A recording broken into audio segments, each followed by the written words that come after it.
Malam ini saya bagikan sesuatu untuk teman-teman semua. Saya minta Wilson berdoa untuk kita malam ini. Terima kasih Tuhan. Yes, Lord. Juga mau mendengarkan firman Bapak, kami tahu Tuhan firman dalam hidup. Kita berikan kami menjadi terang jalan kami ya Bapak. Tadi dia Tuhan memberikan firman Tuhan. Terus berkata, oh ya Bapak, kami Tuhan supaya kami tumbuh lebih lagi Bapak. Syukur rahmatnya bagian kami. Amin. Amin. So, selamat malam Sagi.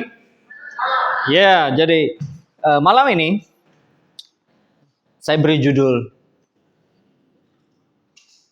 Take Possession. Wes. Jadi hal yang mau saya bagikan adalah sebelum saya cerita banyak tentang scripture, saya mau bertanya gitu kepada teman-teman semua. Pertama-tama, pernah nggak sih teman-teman kayak mencoba sesuatu? Pernah nggak teman-teman kayak belajar gitu, mencoba sesuatu? Contohnya, mungkin kita pernah belajar untuk menguasai skill memasak misalnya. Atau kita pernah mencoba menguasai atau belajar tentang musik gitu. Atau juga belajar tentang gimana caranya mengendarai sesuatu, mengendarai motor, kendaraan. Gitu. Tapi yang terjadi adalah kita nggak bisa gitu. Kita belum bisa untuk bisa menguasai atau kita belum bisa untuk benar-benar lihai atau ahli di dalam hal tersebut. Nah, jadi yang saya bisa tanyakan adalah gimana caranya kita bisa menguasai sesuatu hal yang sebenarnya kita udah lakuin gitu.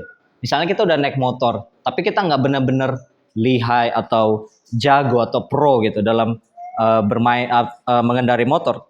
Tapi apa yang harus kita lakukan untuk kita bisa benar-benar menguasai sesuatu yang sudah ada atau yang sudah kita kerjakan sebelum. Nah, malam ini saya akan bawa kita ke Yosua 18 ayat 3 teman-teman.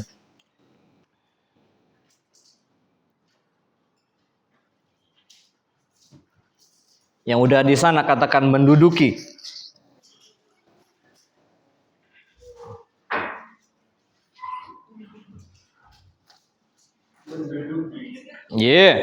Jadi di sini bilang, sebab itu berkatalah Yosua kepada orang Israel, berapa lama lagi kamu bermalas-malas sehingga tidak pergi menduduki negeri yang telah diberikan kepadamu oleh Tuhan nenek moyang.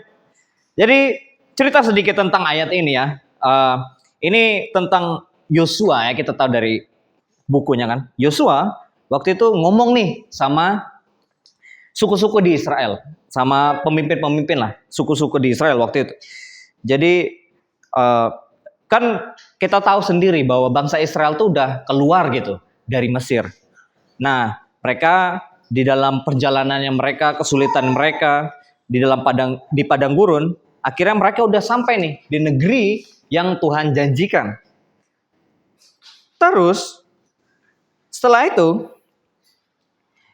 mereka udah tinggal di dalam negeri itu. Tapi ternyata mereka nggak mengambil alih negeri itu, gitu. Mereka hanya tinggal di beberapa tempat negeri itu. Karena di ayat ini bilang, kamu harus pergi. Kenapa kamu nggak pergi menduduki negeri yang udah diberikan? Kata menduduki di sini itu dari kata yaras, teman-teman. Katakan yaras.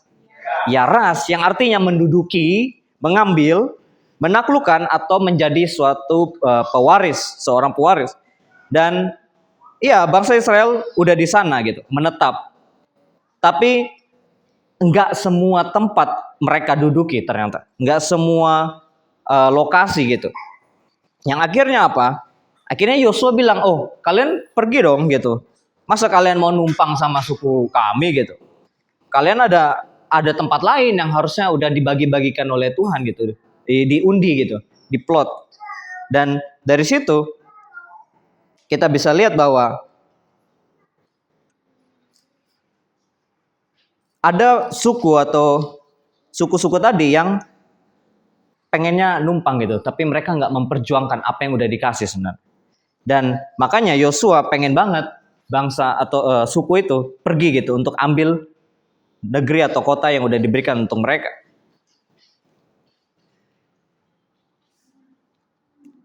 Dan hal ini, menduduki negeri ini sebenarnya bukan sesuatu hal yang baru terjadi, teman-teman. Di dalam zamannya Yosua. Maksudnya adalah ketika Tuhan bilang nih, ayo bangsa Israel pergi nih ke tanah perjanjian untuk menduduki negeri itu. Sebenarnya dari awal, bahkan dari awal penciptaan, Tuhan tuh udah buat kita, teman-teman, atau buat bangsa Israel atau manusia saat itu dikhususkan atau didesain untuk menduduki sesuatu atau menaklukkan sesuatu. Coba kita lihat deh di Kejadian 1 ayat 28.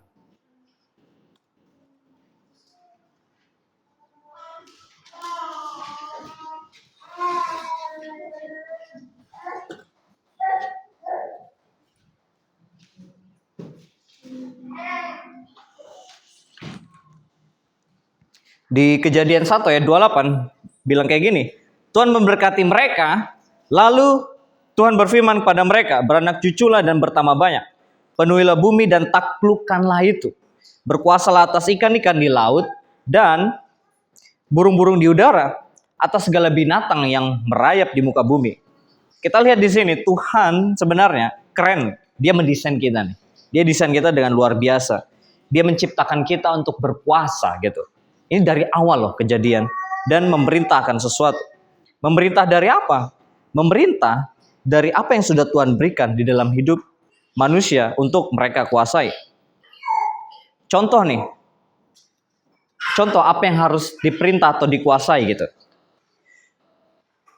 Di dalam, ya kita tahu setiap orang di sini bekerja kan. Di dalam pekerjaan kita lah contohnya. Dalam pekerjaan kita mungkin dikasih suatu jabatan gitu di bidang kita.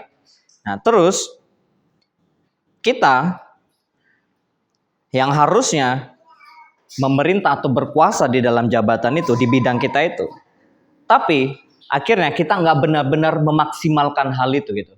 Siapa kita gitu? Siapa apa yang sudah diberikan Tuhan untuk kita di dalam kehidupan kita gitu. Dan akhirnya nggak maksimal performanya atau apa yang harus dilakukan. Nah, itu kalau pekerjaan. Nah, gimana contohnya kalau misalnya berkeluarga? Misalnya suami istri gitu. Yang harusnya suami itu berkuasa di atas istri. Ini bagi yang udah berkeluarga ya, teman-teman. Dan akhirnya juga apa? Bahayanya kalau misalnya kebalik gitu, malah istri yang berkuasa atau tidak adanya balance atau keseimbangan. Yang akhirnya tugas sebagai suami itu nggak bisa terjadi, nggak bisa dimaksimalkan, atau istri juga tidak terjadi maksimal. Karena dari awal Tuhan udah rancang kita untuk nggak jadi orang yang pasif, tapi punya aktif gitu, kuasa. Dan ketika Yosua, kita balik lagi misalnya Yosua di dalam ketika di dalam bangsa Israel itu, di dalam proses penaklukan itu, teman-teman, yang saya sebutkan di awal tadi, Tuhan enggak bilang bahwa kamu pergi aja ke tanah perjanjian, udah taklukin satu kota aja gitu. Satu kota atau dua kota aja lah. Dan itulah kenapa Tuhan mau bilang waktu itu ke Yosua untuk taklukkan semua gitu. Semua atau hal yang mendiami di dalam tanah perjanjian itu. Di mana Tuhan bilang hal itu? Kita ke Bilangan 33 yuk. Ayat 55.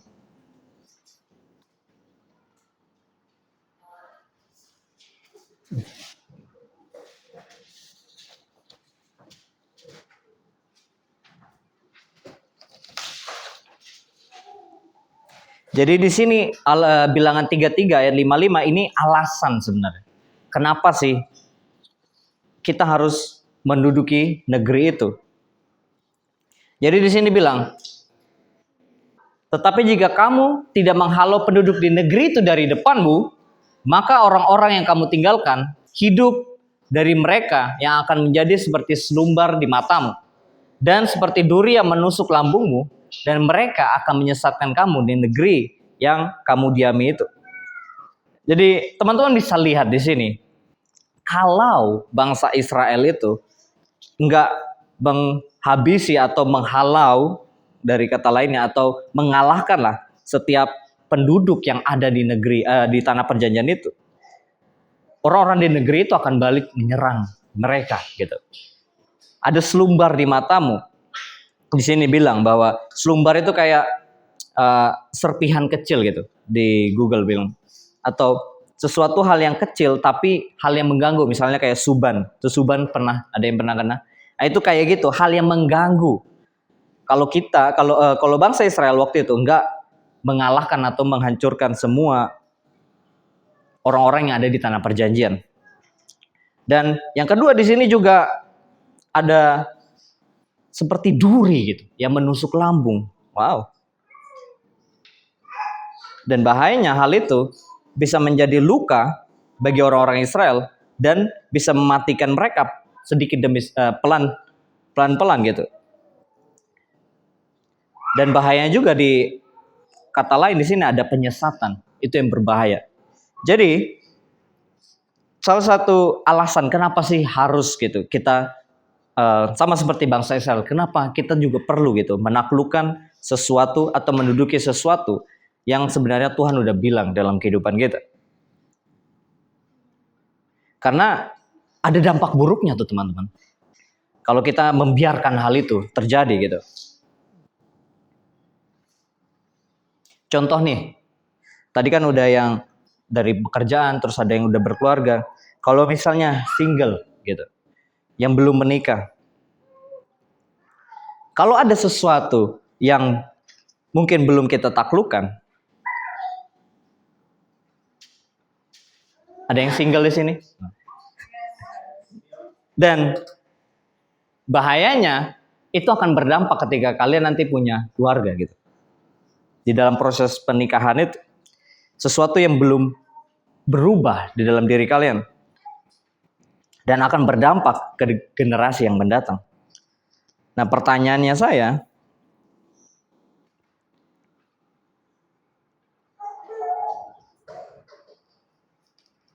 gimana kita bisa, apa masalah atau apa sih tantangan yang menjadi kesulitan bagi kita?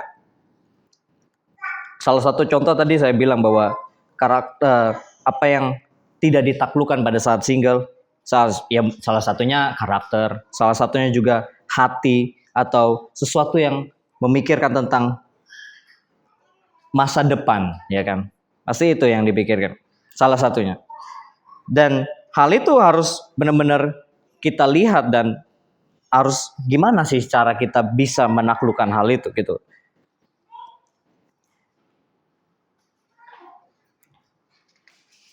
Kita bisa lihat bahwa ada tantangan teman-teman. Ada sesuatu yang buat kita itu nggak bisa, atau ada hal yang membuat sulit untuk menaklukkan sesuatu. Kita balik lagi ke Yosua 18 ayat 3 teman-teman.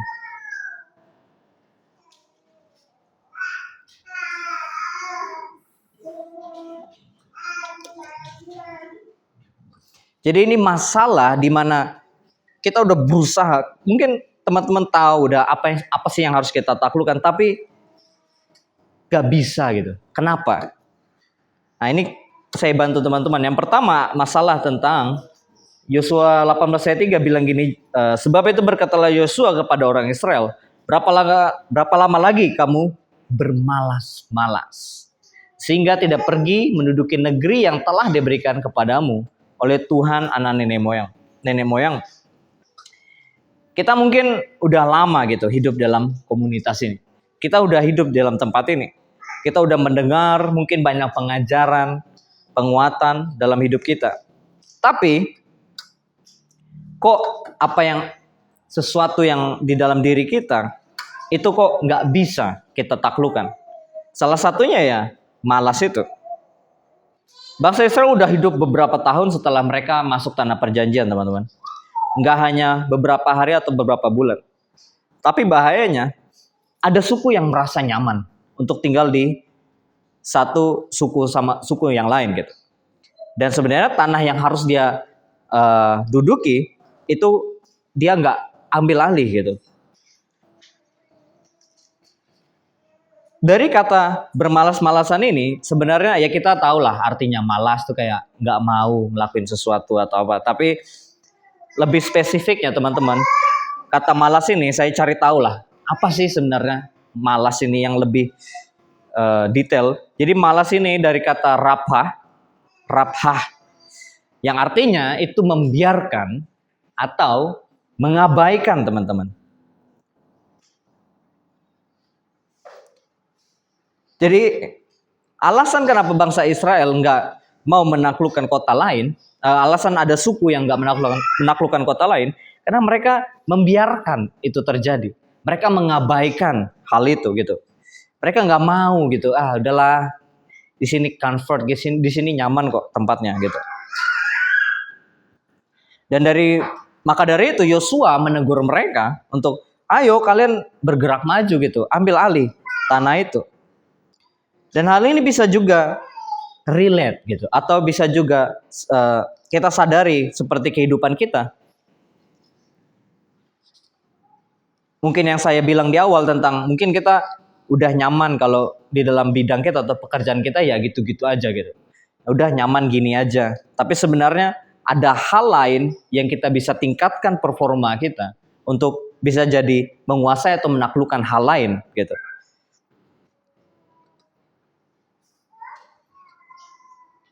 Dan yaitu alasannya karena kita mengabaikan hal itu. Kita suka mencari sesuatu hal yang mudah untuk dilakukan. Dan catat ini, kita sering mengabaikan apa yang harusnya kita taklukkan di dalam hidup kita, teman-teman. Apa yang harusnya kita bisa kuasai gitu di dalam hidup kita. Karena kita udah nyaman. Dan teman-teman bisa lihat dari bilangan tadi, sangat bahaya bukan kalau kita tidak menaklukkan apa yang harusnya kita taklukkan dalam kehidupan kita.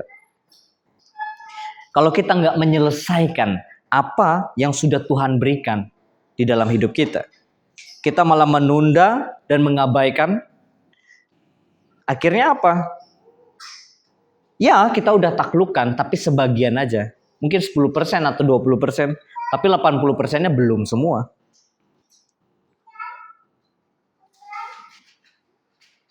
Dicatat aja di Amsal bilang kayak gini, Amsal 13:4, hati si pemalas penuh keinginan, tetapi sia-sia, sedangkan hati orang rajin diberi kelimpahan. Hati kita mungkin menginginkan sesuatu, menginginkan, aku pengen. Mungkin kita pengen. Tapi hasilnya kita nggak bisa dapatin tanah itu. Kita nggak bisa merasakan penuh apa yang sudah Tuhan berikan dalam kehidupan kita. Karena masih banyak hal yang belum kita taklukkan, teman-teman. Dan bahayanya, Tuhan gak suka sebenarnya sama orang yang mengabaikan sesuatu. Di Matius 25:26 bilang, maka jawab tuannya, itu hai kamu hamba yang jahat dan malas. Jadi kamu sudah tahu bahwa aku menuai di tempat di mana aku tidak menabur dan memungut dari tempat di mana aku tidak menanam. Jadi sebagian besar kita udah tahu lah cerita ini. Matius 25 ngomong tentang talenta. Jadi ada seorang tuan yang hamba yang dipercayakan oleh tuannya gitu untuk mengelola talenta yang diberikan olehnya dari tuannya. Tapi yang terjadi adalah si hamba itu nggak ngelakuin apa-apa. Si hamba mengabaikan talenta itu. Dia malah menggali dan mengubur talentanya. Jadi pas Tuhan datang, dia nggak bisa jelasin apa-apa. Akhirnya apa? Tuhan menghukum si hamba itu, teman-teman. Dan bahaya ini, kalau ini terjadi dalam kehidupan kita, kita mengabaikan sesuatu, dan ketika Tuhan tanya pada kita, kamu ini aja nih yang kamu kuasai, ini aja. Harusnya ada yang lain. Dan itu tadi masalah pertama. Kita ke masalah kedua, ke bilangan 14, teman-teman. Bilangan 14 ayat 2. Yang udah di sana katakan bersungut-sungut.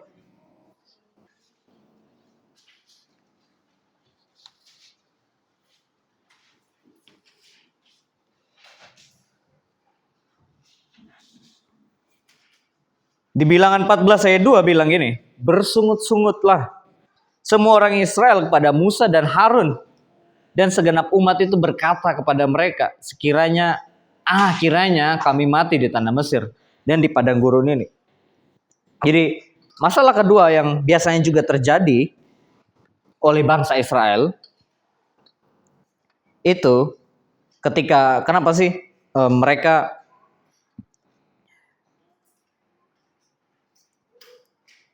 ketika mereka komplain gitu, mereka bersungut-sungut atas kondisi yang mereka alami.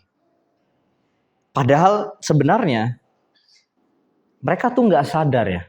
Mereka tuh pergi dari Mesir, mereka jadi budak di sana, tapi mereka tuh sebenarnya pergi ke tanah perjanjian untuk mengalami kebebasan itu. Yang sebenarnya membuat hidup mereka akhirnya membaik. Tapi mereka sering juga masih menginginkan Mesir. Bangsa Israel, teman-teman, mereka nyaman gitu.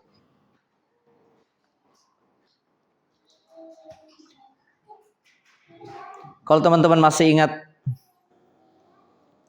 cerita 12 pengintai. Jadi ada 2 pengintai yang mereka percaya. 2 orang ini percaya untuk mereka bisa ngalahin musuh gitu. Untuk menaklukkan sesuatu, menaklukkan musuh. Tapi 10 pengintainya mereka malah komplain. Mereka menyalahkan kondisi. Dan akhirnya apa? Orang lain terdampak sama 10 pengintai itu. Yang kita lihat adalah harusnya kita itu sama seperti 2 orang pengintai yang percaya itu. Ada dua hal yang berbeda kan dari hal itu. Yang satu komplain, yang satu percaya. Akhirnya yang komplain, mereka nggak bisa masuk ke tanah perjanjian itu.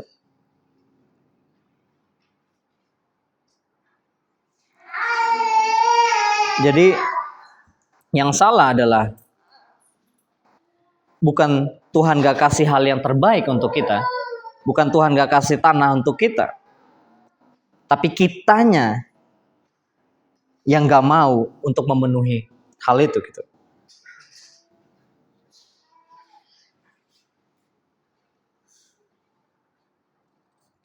Tuhan tidak memberikan kita misalnya janji yang salah,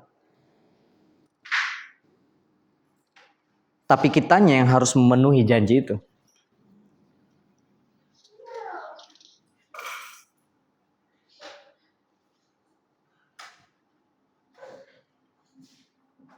Mungkin dalam hati kita kayak, gak mungkin gitu bisa menaklukkan apa yang ada di diri kita gitu. Itulah kenapa Tuhan bilang, kita harus berusaha untuk, itulah kenapa kita harusnya berusaha untuk bisa menaklukkan apa yang sudah Tuhan berikan dalam kehidupan kita. Jadi 2 masalah itu, malas dan komplain, yang akhirnya apa? Dari 2 hal itu berujung pada menyerah gitu. Ini bahaya lagi.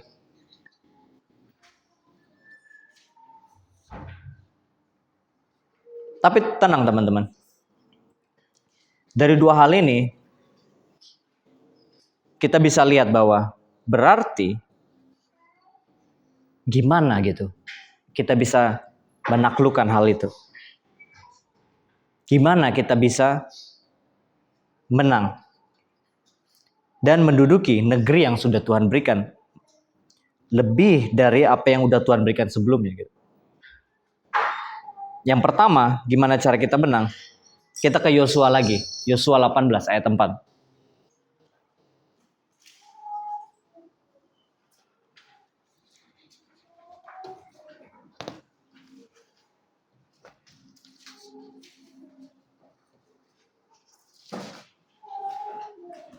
Yang udah di sana katakan keadaan. Jadi, ajukanlah 3 orang dari tiap-tiap suku. Maka aku akan menyuruh mereka supaya mereka bersiap untuk menjelajahi negeri itu. Mencatat keadaannya. Sekedar milik pusaka masing-masing, kemudian kembali kepadaku. Jadi hal pertama yang harus kita lakukan adalah tahu area apa yang harus dikuasai. Karena apa yang dilakukan Yosua, dia nggak langsung nyuruh suku-suku lain itu untuk langsung berperang, untuk langsung deh kalian pergi gitu, langsung duduki negeri itu. Enggak. Jadi yang dia lakukan untuk yang pertama adalah harus mencatat gitu keadaannya, gimana kondisinya di negeri itu. Jadi mereka harus melihat wilayahnya, mencatat keadaannya, dan mengenali apa sebenarnya yang harus tempat yang mereka duduki.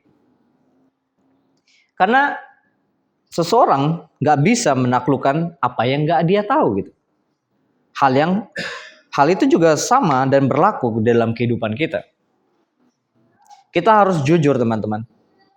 Kita harus jujur untuk melihat area mana yang kita belum benar-benar kita duduki.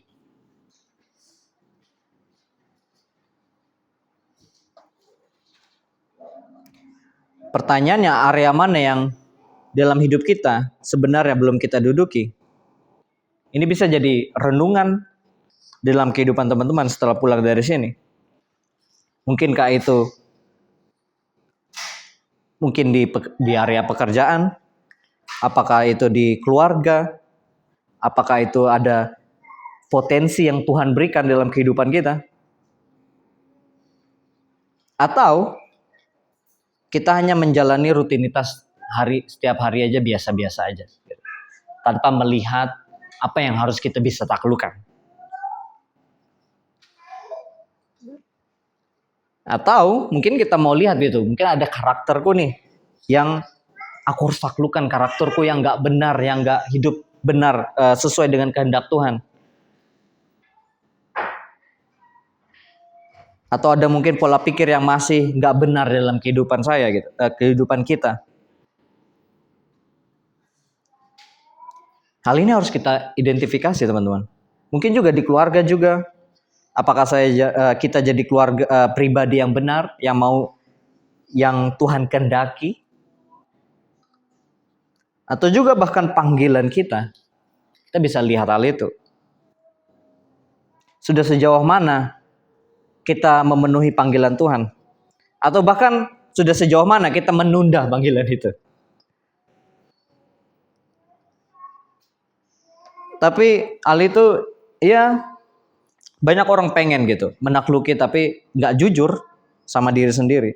Padahal itu langkah pertama teman-teman. Maka dari itu Yosua bilang untuk gimana sebelum mereka berperang, mereka harus tahu medannya gimana. Kenali dulu medan.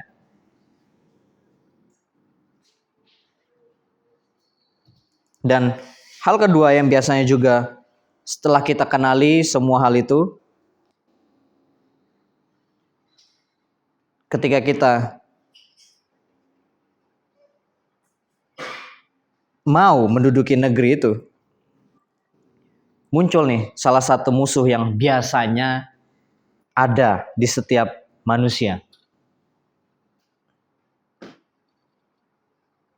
Ada yang mau tahu apa? Di mana? Kita ke Yosua 1 ayat 9. Karena ayat ini, karena kata ini banyak gitu di dalam Alkitab. Di Perjanjian Lama. Jadi Yosua 1 ayat 9 bilang kayak gini.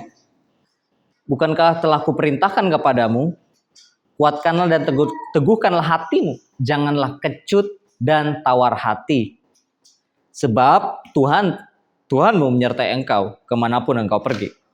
Jadi salah satu hal yang buat kita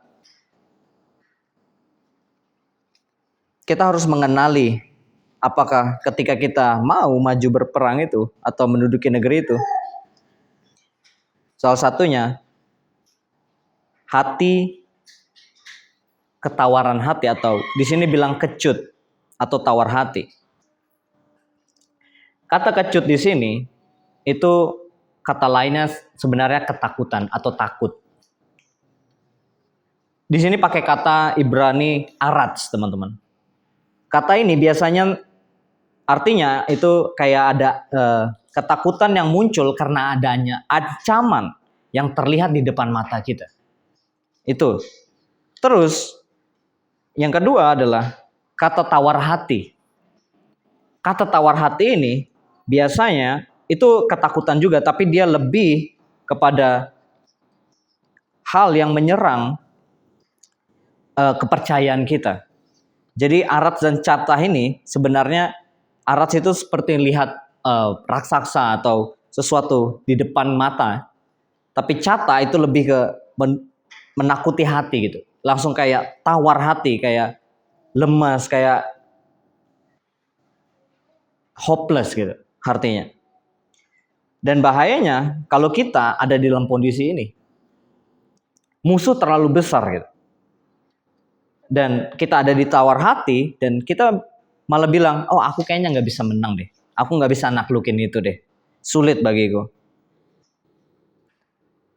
Coba kita lihat, sering nggak sih kita kayak gitu? Kita melihat tantangan besar, lalu hati kita kayak kehilangan keberanian untuk melangkah maju.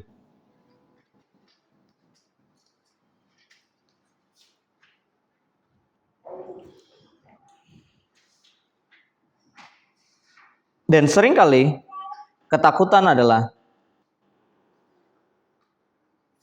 sebenarnya kita berdiri tepat di bawah wilayah yang Tuhan ingin kita duduki. Tapi karena kita lihat raksasa itu, dan hati kita akhirnya lemah gitu. Tawar hati, gak berani bahkan gak ada harapan artinya.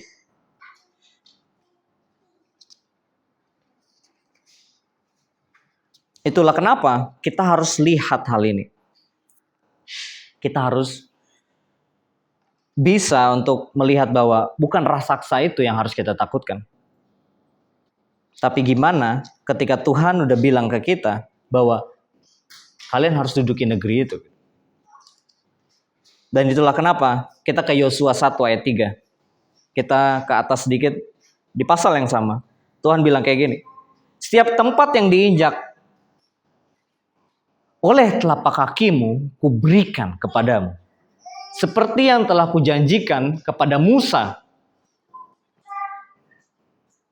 Hal yang harus kita lihat adalah bukan kita malah lari dan kabur dari hal itu, dari raksasa atau negeri yang mau kita taklukkan.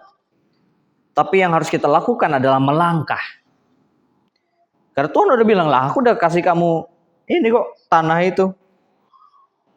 Melangkah, mulai melangkah teman-teman. Gak apa-apa melangkah hal yang kecil dulu. Untuk bisa taklukkan hal-hal kecil dulu. Hal-hal yang tadi saya sebutkan. Karena ya kita biasanya pengen gitu langsung mendapatkan hasil. Tapi kita nggak mau punya perubahan pelan-pelan gitu. Sama lah misalnya seperti gym gitu, nge-gym misalnya, teman-teman yang nge-gym di sini. Kita nggak bisa langsung pakai beban misalnya 20 kilo, 40 kilo, atau 60 kilo. Ya kita mulai dari pelan-pelan gitu, dari yang kecil dulu, 5 kilo, 10 kilo naik. Dan hal itu berarti ada proses di situ teman-teman. Karena ketika kita mulai melangkah, kita mulai berani melangkah aja.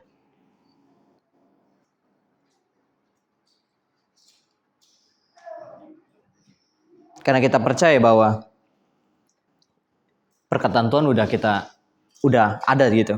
Kita udah dengar perkataan Tuhan. Harusnya kita berani dan maju. Walaupun sulit dan ada bayang-bayang raksasa di depan kita, ada ketakutan untuk melangkah, tapi tetap percaya sama apa yang udah Tuhan bilang. Untuk melangkah dengan perkataannya.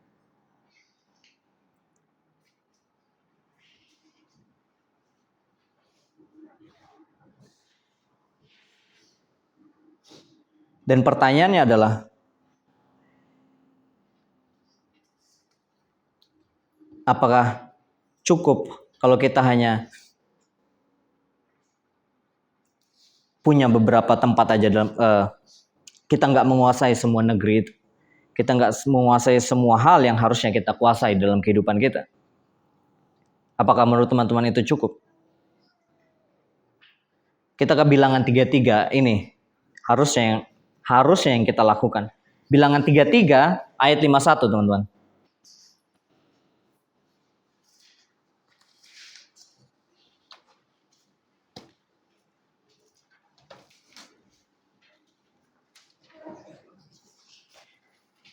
Bilangan 33:51 bilang kayak gini, berbicaralah kepada orang Israel dan katakanlah kepada mereka, apabila kamu menyeberangi sungai Yordan ke tanah Kanaan, maka haruslah kamu menghalau semua, katakan semua penduduk negeri itu dari depanmu dan membinasakan segala batu berukir kepunyaan mereka. Juga haruslah kamu membinasakan segala patung tuangan mereka dan memusnahkan segala bukit pengorbanan mereka. Haruslah kamu menduduki negeri itu dan diam di sana. Sebab kepadamulah kuberikan negeri itu untuk diduduki. Jadi Tuhan sudah mengatakan hal itu, teman-teman. Tuhan sudah bilang untuk kita harus pergi gitu. Kita harus menghalau semua penduduk negeri. Negeri yang mau kita tempat atau di dalam hal hidup kita yang harus kita taklukkan. Kita harus percaya hal itu. Kita harus melangkah dengan ingat perkataan Tuhan itu. Dicatat aja, bahkan di Ibrani 10 tuh bilang kayak gini. 10 ayat 35. Sebab itu janganlah kamu melepaskan kepercayaanmu, karena besar upah yang menantinya. Sebab kamu memerlukan ketekunan, supaya sesudah kamu melakukan kehendak Tuhan, kamu memperoleh apa yang dijanjikan itu.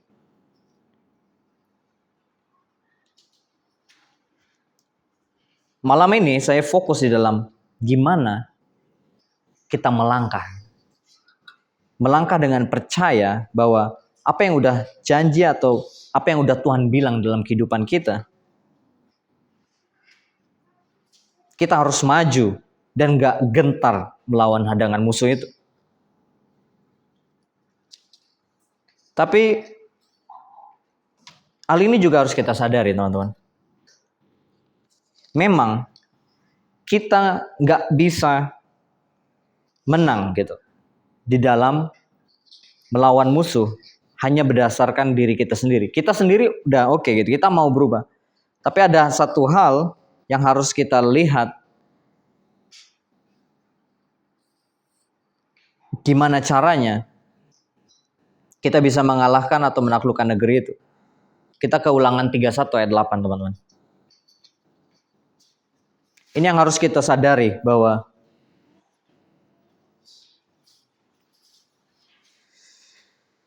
kita nggak berperang sendiri. Ulangan 31 ayat 8. Sebab Tuhan, Dia sendiri akan berjalan di depanmu. Dia sendiri akan menyertai engkau. Dia tidak akan membiarkan engkau dan tidak akan meninggalkan engkau. Janganlah takut dan janganlah patah hati. Ayat ini jelas bukan, teman-teman? Di sini jelas Tuhan bilang, Dia sendiri yang akan berjalan di depan kita. Tuhan yang berdiri di depan kita, Dia yang akan menuntun dan membawa kita gitu. Untuk apa ya? Untuk kita bisa menaklukkan negeri itu. Jadi Dia nggak hanya asal suruh aja, ayo kalian pergi aja bangsa Israel ke Yeriko, taklukkanlah sana. Tapi apa? Kalau teman-teman sadari, setiap penakluk bangsa Israel ketika menakluki negeri itu, Tuhan bekerja di balik itu. Tuhan menyertai bangsa Israel. Jadi setiap penaklukan negeri itu di tanah perjanjian, Tuhan itu bareng mereka. Nah, ini harus kita pastikan juga bahwa perang kita nggak mengandalkan kekuatan kita, tapi Tuhan juga menyertai kita.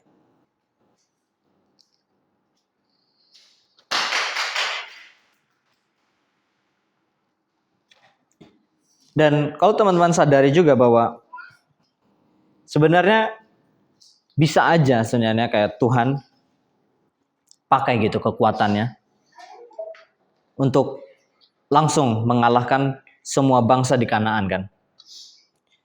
Tanpa perlu adanya pengintaian, tanpa perlu adanya susah-susah perang gitu. Bisa aja langsung, ya udah nih tanah yang kujanjikan, kamu langsung tinggal di sana semua. Tapi enggak, Tuhan bukan itu rencananya Tuhan. Ada hal yang dia rencanakan gitu. Salah satunya ada di Ulangan 8 ayat 2. Kita mundur dikit.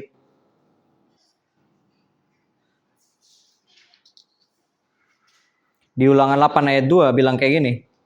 Ingatlah kepada seluruh perjalanan yang kau lakukan atas kehendak Tuhan di padang gurun selama 40 tahun ini dengan maksud merendahkan hatimu dan mencobai engkau untuk mengetahui apa yang ada dalam hatimu.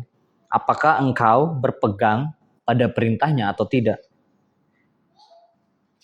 Jadi salah satu hal kenapa Tuhan bawa bangsa Israel dan dia nggak benar-benar langsung pakai kekuatannya, udah tanpa perang langsung aja bangsa Israel di tanah Kanaan. Enggak. Dia mau merendahkan hati bangsa Israel waktu itu. Agar apa? Agar mereka bisa percaya dan bergantung sama perintahnya dia gitu.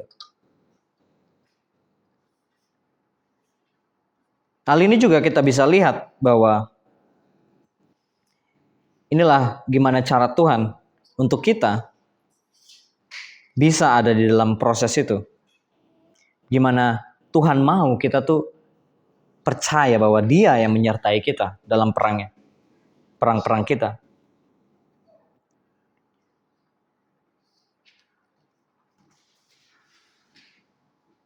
Tuhan mau kita ada di dalam proses itu. Tuhan mau Dia yang pimpin kita untuk kita menaklukkan hal-hal yang harus kita taklukkan. Di Zakaria 4 ayat 6, catat aja. Bukan dengan keperkasaan, bukan dengan kekuatan, melainkan dengan rohku. Tuhan nggak langsung selesaikan semuanya. Bukan karena Dia nggak bisa, tapi karena Dia mau kita itu bergantung sama Dia. Dan Tuhan mau sebenarnya di dalam peperangan kita itu ada dalam pimpinannya. Pimpinan Roh Kudus gitu. Kita ke Galatia 5 ayat 25.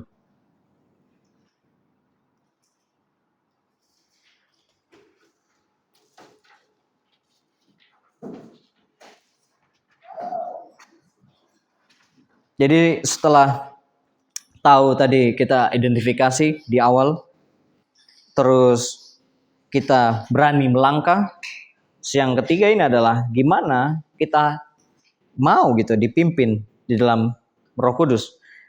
Galatia 5 bilang, jika kita hidup oleh Roh, baiklah kita hidup juga dipimpin oleh Roh.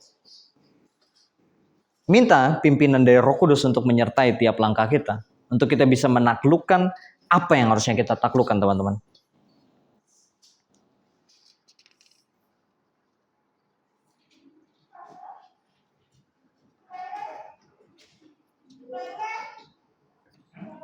Dan harus kita sadari bahwa dicatat aja, nggak usah ke sana. Roma 8:37 bilang, tetapi dalam semuanya itu kita lebih dari orang-orang yang menang. Oleh Dia yang telah mengasihi kita. Kita adalah pemenang, teman-teman. Siapa yang percaya hal itu? Kita bisa menaklukkan apa yang harusnya kita taklukkan. Dari hal-hal yang saya sebutkan di awal tadi, kita harus lihat dan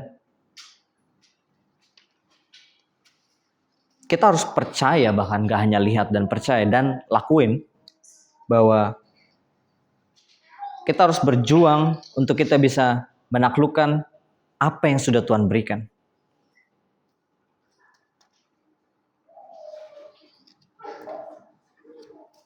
Dan kalau kita udah naklukin hal itu, apa yang kita dapatkan gitu? Apa yang dihasilkan? Salah satunya di Kejadian 22 ayat 7. Kita ke sana yuk. Ayat 17, sorry.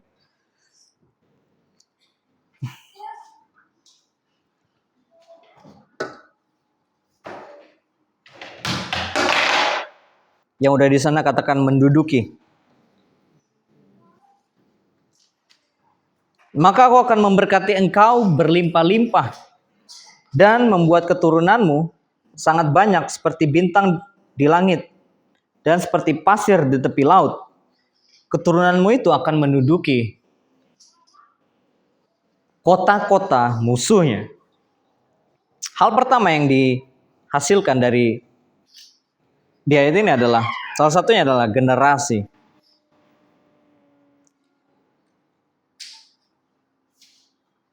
Contohnya, simpelnya adalah misalnya, saya tadi mention di awal gitu. Kalau kita belum deal atau belum menaklukkan karakter kita misalnya, dan ketika kita punya nikah gitu, yang masih single nikah, dan apa yang terjadi, generasi akan melihat atau mengcopy hal yang gak benar gitu dalam kehidupan kita. Contohnya kita adalah orang tua yang penakut gitu. Dan generasi kita akan juga menjadi generasi yang penakut gitu, sama kayak orang tuanya. Dan maka dari itu kita harus sadar dan penting bahwa gak bisa gitu hal ini dilakuin gitu. Aku harus fight gitu. Aku harus bisa menduduki negeri itu. Kalau kita malas dan mengabaikan hal itu juga akan terlihat oleh generasi kita. Kita akan mengabaikan banyak hal yang sudah Tuhan berikan di dalam kehidupan kita.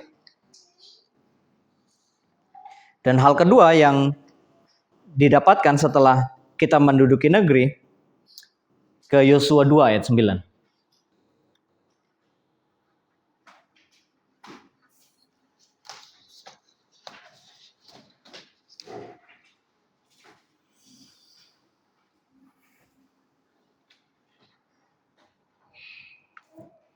Di ayat ini bilang, dan berkata kepada orang-orang itu, aku tahu bahwa Tuhan telah memberikan negeri ini kepada kamu, dan bahwa kengerian terhadap kamu telah menghinggapi kami, dan segala penduduk negeri ini gemetar menghadapi kamu.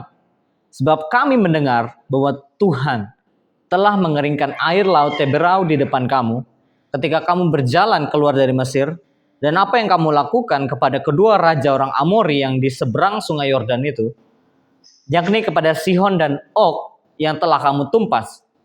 Ketika kami mendengar itu, tawarlah hati kami, dan jatuhlah semangat setiap orang menghadapi kamu. Sebab Tuhanmu ialah Tuhan di langit, di atas, dan di bumi, di bawah. Wow, lihat bahwa kalau kita lihat tadi bahwa masalahnya bangsa Israel yang tawar hati. Tapi ketika mereka konsisten menaklukkan sesuatu yang udah Tuhan berikan, lihat tadi ini, musuh melihat itu sebagai ancaman gitu. Dan siapa yang bilang ini? Yang ngomong di ayat ini sebenarnya di ayat lain bilang ini Rahab gitu. Orang Yeriko. Kita tahu sebagian cerita tentang itu kan. Dan Rahab bukan orang yang percaya. Tapi kenapa bahkan dia bilang tawarlah hati kami, hati mereka. Ketika mereka melihat atau menghadapi bangsa Israel itu. Itulah penting teman-teman. Kalau kita sering atau kita konsisten untuk menaklukkan sesuatu di kehidupan kita, musuh akan lihat itu sebagai sesuatu yang bisa menjadi ancaman bagi mereka. Mereka akan menjadi takut terhadap kita.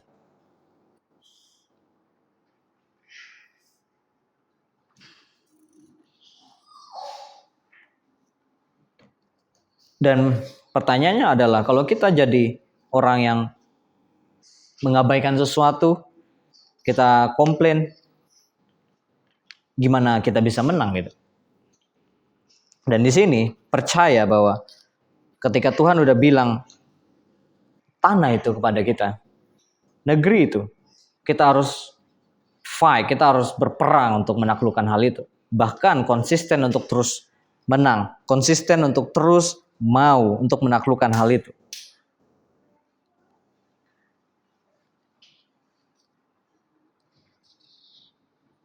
Saya tutup di Yosua 21 ayat 43.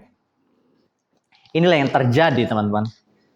Inilah hal lain yang terjadi ketika kita bisa menaklukkan negeri itu. Menduduki negeri itu.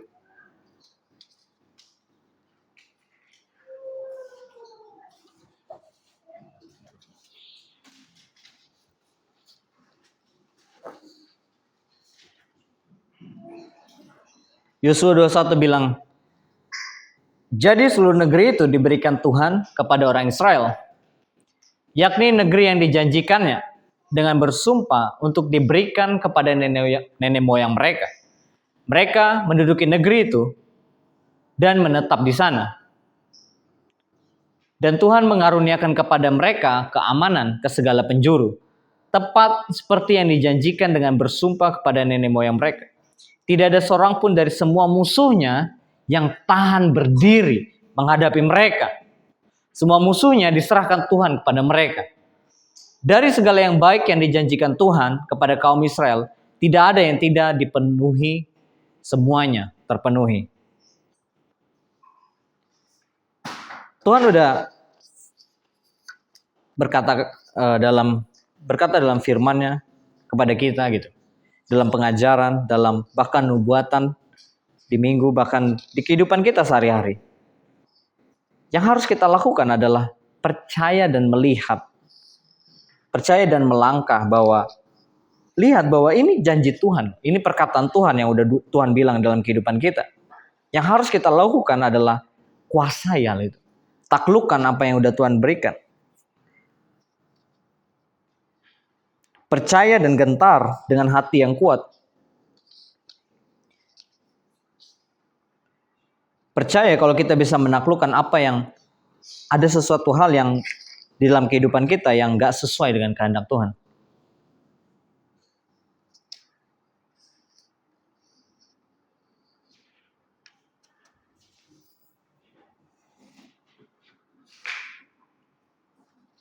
Ketakutan bukan akhir dari segalanya, teman-teman. Rasa takut dalam hidup kita selama ini itu bukan membuat kita berhenti untuk berjuang. Malahan apa? Tantangan yang harusnya buat kita menjadi kuat dan percaya. Karena kita tahu Tuhan menyertai kita. Kita nggak bisa menang tanpa Tuhan. Jadikanlah Tuhan yang utama dalam setiap proses penaklukan itu. Dan jangan pernah malu gitu. Kalau teman-teman di sini punya sesuatu hal yang mau ditaklukkan tapi sulit. Bisa minta, kita punya saudara-saudara yang bisa minta bantuan gitu. Untuk gimana sih caranya. Dan itulah kenapa dalam komunitas ini tempat kita untuk saling menguatkan dan saling membantu dalam setiap peperangan kita. Jadilah pribadi atau manusia yang punya keinginan untuk terus menaklukkan sesuatu yang udah Tuhan berikan dalam kehidupan kita. Yang gak sesuai dengan kehendak. Dan terus kalahkan itu gitu.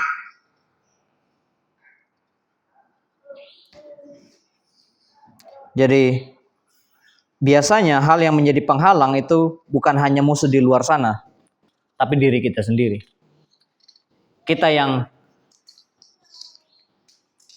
Tapi malam ini kita berbeda gitu.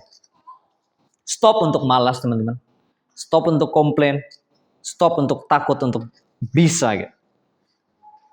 Karena Tuhan udah bilang, Tuhan udah berikan tanah itu. Kalahkan musuh itu, taklukkan musuh itu, dan berkuasalah atas musuh itu di dalam pimpinan Tuhan. Amin.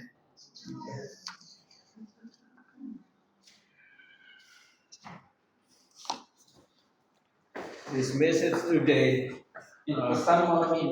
help me to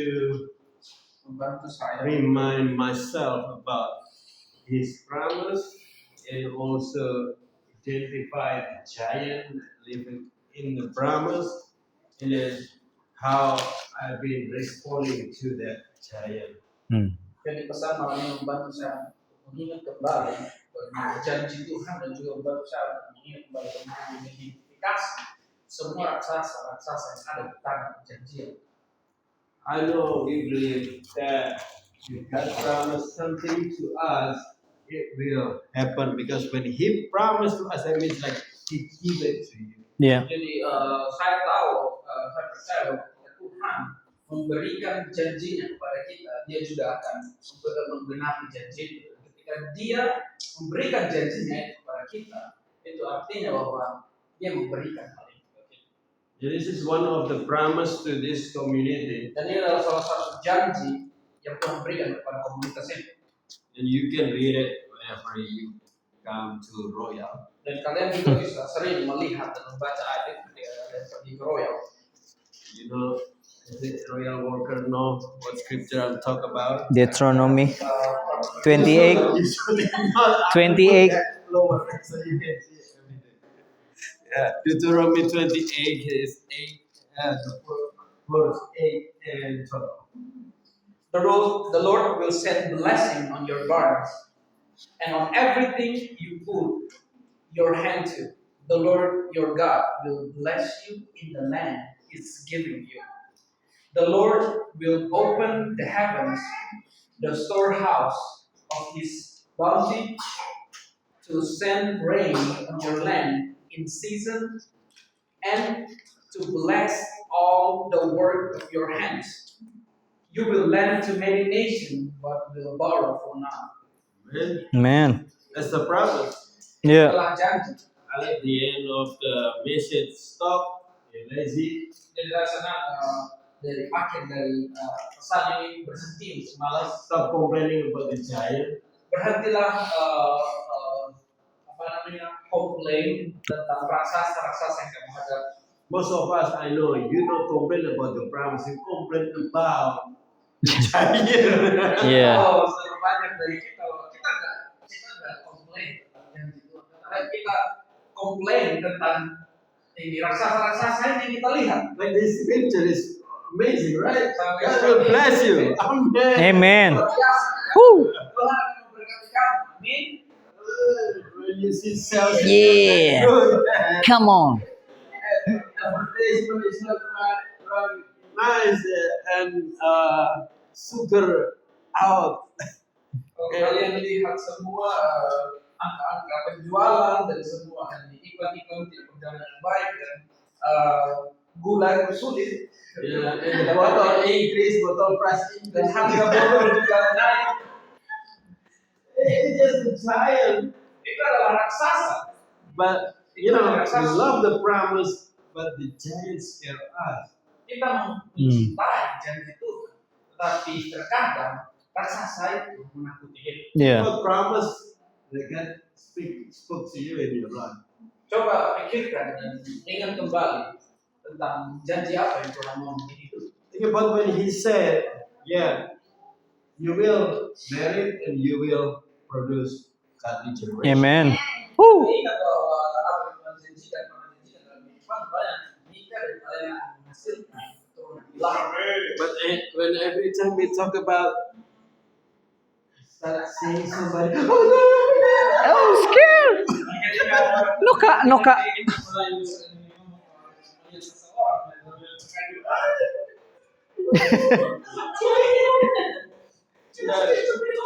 you will not have God. You will not. I hate to say this because this sounds like prosperity, but yes, you need to get your blessing. Iya, Hmm. saya Go get your promise. Yeah. Karena saya tidak suka ngomong ini karena kita kenal seperti orang, tapi inilah yang ada kita disebut bahwa kita perlu mengambil ini berkat kita. Yeah, in Joshua 13 that we just read, like, hey, don't be lazy, go out. Yeah. Yosua tadi bilang janganlah malas-malas, pergi keluar dan taklukkan itu. Go get your promise. Ambil alih janji. Your promise for children, Yeah. do it. Ketika kalian punya Amen. janji untuk memiliki anak, lakukan itu. Fight the fear that, oh no, this I'm probably too old, oh probably this is too late, oh probably this. Fight that giant. Ya. Jadi semua hal itu dengan pikiran oh ini sangat sulit, oh ini aku sudah umur gitu, tapi oh ini sangat mahal biayanya untuk memiliki anak. So, Lawan semua itu. no lazy, Jadi enggak bermalas-malasan, no Amen. complain. jangan jangan komplain. And what more? Not fear. No fear. Jangan takut. Amen. Amin. Amen. Amen. Let's get your blessing. Let's get our promise. Yes. Kita ambil janji kita. Amen. Amen. Let's pray.